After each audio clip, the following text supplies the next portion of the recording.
Hello everyone, my name is Vivek Sharma and today we will be discussing about four major articles.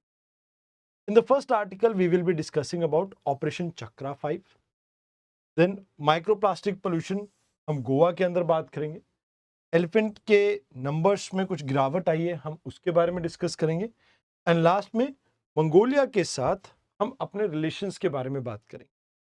आइए एक एक करके इन सभी articles को हम देख लेते हैं। देखिए ऑपरेशन चक्रा 5 इसे आप जीएस पेपर 3 से रिलेट कर सकते हैं, यहाँ पर इंटरनल सिक्योरिटी टॉपिक से इसका काफी रिलेशन रहेगा। जैसे ये क्वेश्चन देखिए, what are the different element of cyber security. Directly question GS paper 3 से आया है आपका, तो इस तरह के क्वेश्चन आपको देखने को मिल सकते हैं। अब हुआ ये है कि सीबीआई ने इन्वेस्टिगेशन स्टार्ट की है एंड यहाँ पे इनका फोकस है तमिलनाडु, कर्नाटका, केरला, गुजरात जैसे एरियाज में जहां पे साइबर फ्रॉड्स हो रहे हैं एंड ये ट्रांसनेशनल नेचर के भी हो सकते हैं, यानी एक देश से दूसरे देश में भी हो सकते हैं। तो ये ऑनगोइंग एक नेशन वाइड आपका इनिशिएटिव है सीबीआई का, ताकि भारत के अंदर बढ़ते हुए साइबर क्राइम नेटवर्क को रोका जा सके। जैसा कि आप जानते हैं कि भारत के अंदर 86% पॉपुलेशन आज की डेट में इंटरनेट से कनेक्टेड है, जिसके कारण साइबर सिक्योरिटी के इंसिडेंट्स में काफी इंक्रीज देखने को मिला है। ऑलमोस्ट नंबर डबल हो चुका है। तो गवर्नमेंट ने 2025-26 के बजट में 782 करोड़ का बजट रखा था साइबर सिक्योरिटी प्रोजेक्ट के लिए एंड मोर ओवर हमने कई फेक सिम्स और जो मोबाइल फोन्स इस तरह की चीजों में यूज किए जाते थे उनको भी बंद करने का यहाँ पे निर्णय लिया है। 1930 यानी 1930 ये हेल्पलाइन नंबर है जिसके ऊपर आप रिपोर्ट कर सकते हैं साइबर सिक्योरिटी से रिलेटेड किसी भी इशू के बारे में। अब यहां पे इंटरनेशनल साइबर फ्रॉड होते कैसे हैं और ये सिंडिकेट ऑपरेट कैसे करता है। तो ये फेक इन्वेस्टमेंट का, डिजिटल अरेस्ट का, सोशल मीडिया और इनक्रिप्टेड जो आपके एप्स होते हैं उसके थ्रू और इवन शेल कंपनीज के थ्रू मनी लॉन्ड्रिंग का काम करते हैं। मतलब कहने की बात यह है कि भाई एक टारगेट डिसाइड किया जाता है एंड उसके बाद उस टारगेट पे इनमें से किसी भी पैतरे के थ्रू आप कह सकते हो कि अटैक किया जा सकता है। अब यहाँ पे साइबर क्राइम के रिस्पॉन्स में इंडिया की अगर हम बात करें तो ये उन एफर्ट्स को और ज्यादा स्ट्रेंथन करेगा।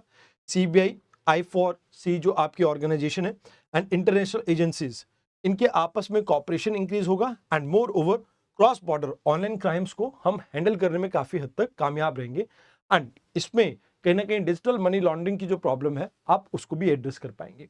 तो कहा जाता है कि भाई इंडिया में Indian cyber crime coordination centre I4U ये आपका ऑपरेट कर रहा है मिनिस्ट्री ऑफ होम के अंडर, जो कि कहीं ना कहीं सारी चीजों को हैंडल करता है। हर साल हजारों लोगों के साथ करोड़ों रुपयों का ये घोटाला होता है, जहां पे फ्रॉस्टर्स डिजिटल एड्स, बल्क एसएमएस, जो सिम बॉक्स सिस्टम है या फेक केवाईसी नॉर्म्स के थ्रू फ्रॉस्टर्स कहीं ना कहीं लोगों को टारगेट करते हैं एंड जहां पे उनके साथ किसी भी तरह का डिजिटल फ्रॉड हो सकता है। खासकर डिजिटल इलिटरेसी और कहीं ना कहीं जो सीनियर सिटीजन्स है इनके साथ ये ज्यादा प्रॉब्लम्स आपकी होती है। वैसे जहां पे शेल कंपनीज की बात की जाए तो काफी सारी शेल कंपनीज आपको बेंगलुरु में भी देखने को मिल रही हैं जो इस तरह के इलीगल फंड्स को हैंडल करती हैं एंड मोर ओवर सीबीआई ने अभी 40 से ज्यादा लोकेशंस पे रेड मारी है, जहां पर दिल्ली, हरियाणा, राजस्थान, गुजरात, केरला, वेस्ट बंगाल जैसे एरियाज भी इसमें आ जाते हैं। अब बात करते हैं आज के सेकेंड आर्टिकल की, जहां पे हम माइक्रो प्लास्टिक पोल्यूशन के बारे में पढ़ेंगे। गोवा के एक बीच पे अभी रिसेंटली एक स्टडी कंडक्ट हुई। इस स्टडी में हमने ये पाया कि भाई ये जो एरिया है कहीं ना कहीं जहां पर आपकी मरीन एंड ह्यूमन लाइफ कहीं ना कहीं इसके ऊपर बहुत ज्यादा डिपेंडेंट होती है, इसमें वो एरिया होता है जहां पर नदी आपकी आके मिलती है समुद्र से।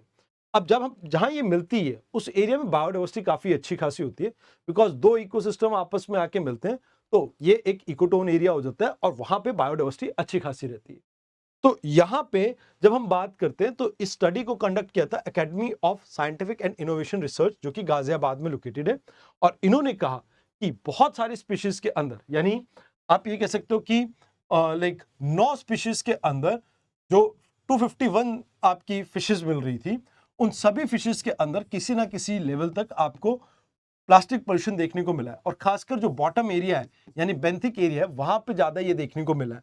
तो कहते हैं माइक्रोप्लास्टिक में fibre, fragments, films and beads ये सभी देखने को मिले हैं एंड जो कैटफिश है इसमें थोड़ी ज़्यादा हाई क्वांटिटी में ये देखने को मिले। तो इंडिया अगर हम बात करें फिशेस की, तो फिशेस के तो कहीं ना कहीं जेनेटिक एक्सप्रेशन के ऊपर असर डालेगा ही डालेगा, प्लस उनकी ग्रोथ रिड्यूस हो जाएगी, न्यूट्रिशन लेवल के ऊपर असर पड़ेगा, उनकी रिप्रोडक्टिव हेल्थ के ऊपर असर पड़ेगा, ह्यूमंस को कैंसर का खतरा है, कहीं ना कहीं जो कंटामिनेशन है इससे कहीं ना कहीं ब्रीडिंग और फीडिंग ग्राउंड्स वो डिस्ट्रॉय हो जाएंगे, लाइवलीहुड जो फिशिंग के ऊपर डिपेंड करती है आपकी कम्युनिटी, उनके ऊपर भी असर पड़ेगा।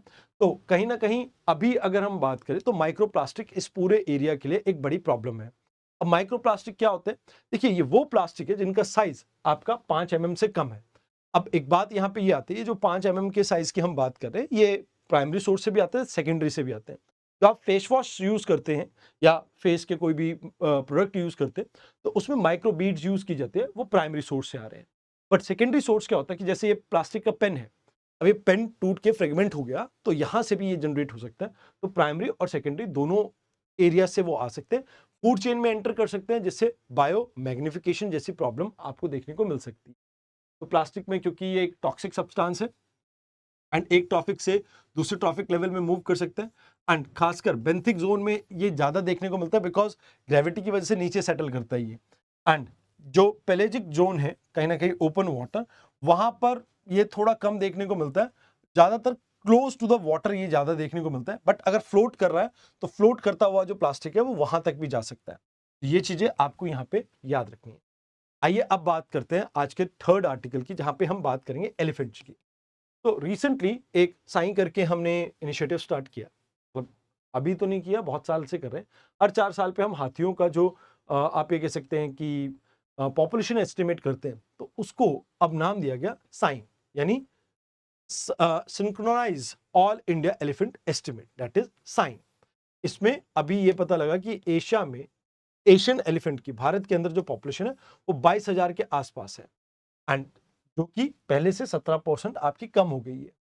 अब यहां पे अगर हम बात करें तो कुछ एक नए मेथड्स को हमने इसमें यूज किया, जैसे हाथी का जो डंग है, मतलब वेस्ट है, उसको हमने यहाँ पे आप ये कह सकते हो कि उससे एस्टिमेट लगाया।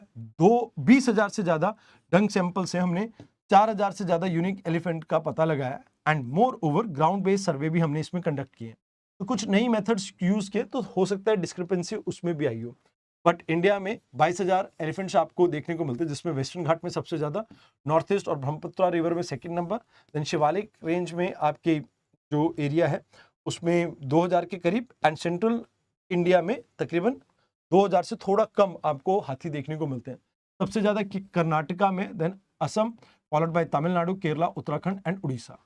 अगर हाथी की बात की जाए, इंडेंजर्ड कैटेगरी में आता है, साइट्स के अपेंडिक्स 1 में आता है, एंड मोर ओवर ये आपका शेड्यूल 1 में आता है वाइल्ड लाइफ प्रोटेक्शन एक्ट के। तो यहाँ पे जो आपका प्रोजेक्ट एलिफेंट है उसके अंडर ही इनकी पॉपुलेशन को काउंट किया जाता है, एंड इसमें जो wild life institute of India है ये इस सर्वे को कंडक्ट करता है, एंड ये ministry of environment, forest and climate change के अंडर आपकी वर्क करती है। ये चीजें हैं जो आपको यहाँ पे याद रखनी है। अब इनकी पॉपुलेशन डिक्लाइन के पीछे मेजर रीजन है हैबिटेट डिस्ट्रक्शन आपका, जो कि कहीं ना कहीं जो डेवलपमेंट प्रोजेक्ट्स, रेलवेज, रोड्स, इन सब की वजह से हो रहा है। माइनिंग की वजह से भी एक इशू देखने को मिल रहा है, प्लस ह्यूमन एनिमल कॉन्फ्लिक्ट की वजह से इनको प्रॉब्लम रहती है। इन्वेसिव स्पीशीज की वजह से इनकी फूड जो है उसके ऊपर असर पड़ा है, एंड नॉर्थ ईस्ट में कोई कहीं ना कहीं डिफिकल्ट टेरेन की वजह से भी इनकी पॉपुलेशन थोड़ी लिमिट हुई है। तो ये चीजें हैं जो आपको यहाँ पे देखने को मिलती है। आइए अब बात करते हैं इंडिया और मंगोलिया के रिलेशन के बारे में। देखिए, अभी 70 साल कंप्लीट हुए मंगोलिया के साथ हमारे रिलेशन को। तो यहाँ पे मंगोलिया के प्रेसिडेंट इंडिया आ रखे थे। अभी स्ट्रेटेजिक पार्टनरशिप को 10 साल हुए। मंगोलिया कहीं ना कहीं एक बफर स्टेट है between China and Russia, sorry, Russia and China, and ये हमारे लिए काफी इंपॉर्टेंट है, क्योंकि चाणक्य जी ये कहते थे कि दुश्मन का दुश्मन दोस्त होता है, क्योंकि जिसके साथ भी आपका लैंड बॉर्डर है कहीं ना कहीं उसके साथ कभी ना कभी प्रॉब्लम हो सकती है। तो हमेशा उसका भी कोई बॉर्डर वो किसी के साथ शेयर कर रहा होगा और के साथ भी, तो वो आपका एक नेचुरल पार्टनर बन जाता है। तो डिप्लोमेटिक टाई हमारी 1955 में स्टार्ट हुई थी, जब हमने पहली बार इसको रिकॉग्नाइज किया था। फर्स्ट कंट्री थे हम आउट ऑफ दो सोशलिस्ट कंट्री जिसने इसको रिकॉग्नाइज किया था। अब 2015 में हमारे जो प्राइम मिनिस्टर हैं वो विजिट पे गए थे मंगोलिया, एंड उस समय इन्होंने स्ट्रैटेजिक पार्टनरशिप के अंदर इसको अपग्रेड किया था। बुद्धिस्ट एंड कल्चरल कनेक्शन हमारे इनके साथ काफी डीप देखने को मिलते हैं। कहीं ना कहीं हमारा स्पिरिचुअल नेबरहुड है, पॉलिटिकल एफिनिटी भी है क्योंकि दोनों ही डेमोक्रेसी है अभी तो, and peace, non align movement and global cooperation के ऊपर हमारा फोकस रहता है। ये हमारी यूनाइटेड नेशन सिक्योरिटी काउंसिल की परमानेंट सीट को भी कहीं ना कहीं सपोर्ट करते हैं। अब डिफेंस की बात की जाए तो हम बॉर्डर सिक्योरिटी ट्रेनिंग प्रोग्राम लेके आ रहे हैं, डिफेंस चैची। ये इंडियन एमएससी जो मंगोलिया में होंगे इनको अपॉइंट, मतलब यहाँ पे अपॉइंट किया जाएगा। फिर ऑयल रिफाइनरी का प्रोजेक्ट हम लेके आ रहे हैं ताकि एनर्जी सिक्योरिटी को इंश्योर कर सके मंगोलिया में। होलिक रेलिक जो कि बुद्धिज्म से बिलोंग करते हैं क्योंकि ये कंट्री, तो हम यहाँ पे महात्मा बुद्ध के रेलिक्स को भी इनके साथ शेयर कर रहे हैं ताकि ठीक है इनको भी इनके कल्चर रूट का एहसास हो सके। देन संस्कृत के टीचर्स की भी हम यहाँ पर पोस्टिंग कर रहे हैं ताकि 1 मिलियन से ज़्यादा जो लोग हैं वो लाइक आप ये कह सकते हो कि 1 मिलियन के आसपास जो एंशिएंट मैन्युस्क्रिप्ट्स हैं उनको डिजिटलाइज किया जा सके एंड कहीं ना कहीं इनको वो समझने में इनको हेल्प मिले। तो यहाँ पे नालंदा एंड आपकी बाकी जो चीज़ें हैं जो बुद्धिस्ट स्टडी के अंदर आपके बहुत ज़्यादा आप ये कह सकते हो कि इंपॉर्टेंट मानी जाती है, तो उनके साथ भी इनको लाइक आप ये कह सकते हो कि एक पीपल टू पीपल टाइम है, you create a kind of situation जहां पे लोग ये समझे कि आप उनके साथ हैं। तो ये सिचुएशन कैसे क्रिएट होगी जब आप उनकी चीजों को एड्रेस करेंगे। अब एड्रेस करने का एक तरीका है कि भाई आप जैसे फॉर एग्जांपल इनको लाइक जो टेक्स्ट वगैरह पढ़ने में थोड़ी प्रॉब्लम्स वगैरह आ रही होंगी, तो उसके लिए इनको संस्कृत के टीचर्स हम प्रोवाइड कर रहे हैं। प्लस हम लॉन्च कर रहे हैं एक प्रोजेक्ट जिसमें डिजिटलाइज किया जाएगा 10 लाख से ज्यादा एंशिएंट मैन्युस्क्रिप्ट को ताकि उनको एक्सेस मिल सके। मोर ओवर एक एमओयू हम साइन कर रहे हैं नालंदा यूनिवर्सिटी जो अभी हमने यहाँ पर रिस्टोर करी है, वापस से खोली है, एंड उसके अलावा गंदन मॉनेस्ट्री जो बुद्धिज्म को वहां पर प्रमोट करती है। तो दोनों के बीच में एक रिलेशन है कि कहीं ना कहीं एक ये बात भी है कि नालंदा का एक पुराना इतिहास रहा है बुद्धिज्म के साथ, तो उससे भी हम इसे कनेक्ट कर रहे हैं। मोर ओवर लद्दाख और इसके जो अखनौगई प्रोविंस है इसके बीच में भी एमओयू साइन हो रहा है ताकि कल्चरल एक्सचेंज को हम प्रमोट कर सके। पीपल टू पीपल टाइम में ई वीजा के ऊपर भी फोकस किया जा रहा है, मंगोलियन सिटीजन्स को यहाँ पर मिलेगा। एंड एक्सचेंज प्रोग्राम भी यहाँ पर हम लेके आ रहे हैं ताकि इंडिया के स्टूडेंट्स मंगोलिया जा सके, मंगोलिया के यहाँ आ सके। इकोनॉमिक रिसोर्स में भी कहीं ना कहीं critical rare earth elements, digital economy, agriculture, mining, इन सब सेक्टर में हम एक दूसरे के साथ कॉपरेट करेंगे। And free, open and inclusive Indo Pacific zone के ऊपर दोनों का फोकस है। दीज आर द थिंग्स जो आपको आज समझनी थी। आई होप आपको डिस्कशन अच्छी लगी हो। अब मिलते हैं कल एक नई वीडियो के साथ, तब तक के लिए अलविदा।